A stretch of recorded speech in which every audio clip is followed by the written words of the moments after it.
Dalam 2 minggu ada satu bahasa di dunia yang hilang. Dalam 50 tahun ke depan, Andrew Darby meramalkan akan hilang 5,000 bahasa dari dunia ini.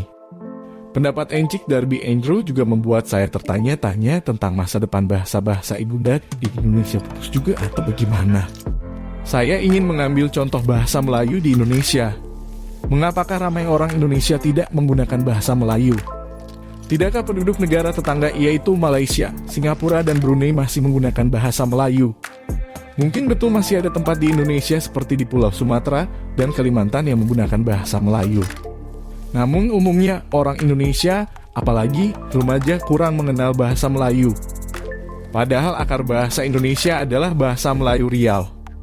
Ki Hajar Dewantara, pahlawan pendidikan Indonesia, mengakui bahwa yang dinamakan bahasa Indonesia adalah bahasa Melayu Riau yang diubah dengan perkembangan zaman. Menurut Ki Hajar Dewantara, berbeda bahasa Melayu Pontianak dan Melayu Banjarmasin. Melayu Riau dipilih karena dialek ini sedikit saja terpengaruh oleh kata serapan bahasa asing. Jika sekarang hanya sedikit masyarakat Indonesia yang menggunakan bahasa Melayu, apakah makna di sebaliknya? Bagi saya, kurangnya orang Indonesia memakai bahasa Melayu mengandungi 2 arti. Pertama, ini menunjukkan bahwa gagasan bahasa Indonesia sebagai bahasa persatuan yang dibentuk oleh kaum pemuda melalui Sumpah Pemuda 28 Oktober 1928 berjaya dilaksanakan. Bahasa Indonesia dijadikan sebagai bahasa penyatu masyarakat Indonesia yang berbilang etnik, ras, dan kebudayaan. Saya tidak tahu bagaimana bermacam-macam etnik yang berbeda bahasa ibunda seperti Jawa, Sumatera, Papua, Kalimantan, dan Sulawesi berkomunikasi. Jika Indonesia tidak mempunyai bahasa persatuan, yaitu bahasa Indonesia. Kedua, kurangnya pemakaian bahasa Melayu boleh bermakna masyarakat kurang menghargai, kurang memelihara, dan kurang mensosialisasikan bahasa Melayu. Makanya remaja di Indonesia kurang mengenal bahasa Melayu. Ini sangat berbeda daripada zaman pujangga Indonesia terdahulu yang banyak menulis karya sastra dalam bahasa Melayu. Kurangnya bahan bacaan atau buku berbahasa Melayu yang masuk dan dijual di Indonesia hasil karya penulis Melayu Singapura, Malaysia, dan Brunei juga salah satu sebab mengapa bahasa Melayu semakin tidak dikenal di Indonesia.